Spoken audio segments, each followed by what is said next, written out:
Welcome to the Slop Farm. Enjoy the video.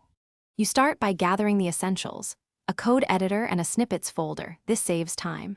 Once ready, create one JSON snippet file per language so you avoid conflicts. Then define a clear naming scheme, language followed by purpose, because you'll search faster. Make sure to include a description and a trigger string for each snippet. This first step prevents clutter and lets you insert reusable code fast. It also makes sharing and versioning straightforward. Now you craft the snippet JSON itself. Set prefix, body, and description. These drive insertion. Use placeholders such as $1 and $2 for cursor stops, and variables like $tm filename base to adapt automatically. Once defined, reload or open the snippets file in your editor, then type the prefix and expand it to test. If formatting or indentation is off, adjust body lines and escape characters. This iterative testing ensures the snippet behaves predictably across files and teams.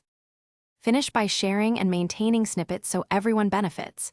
Commit them to a repo or sync service with a small README. Once done, follow semantic versioning for edits and include migration notes for breaking changes. If something breaks, first validate the JSON, then scan for duplicate prefixes or escaped characters. Also, make sure editor settings allow user snippets. Some extensions override defaults. This final step secures Thanks for watching. Consider subscribing if we helped you today.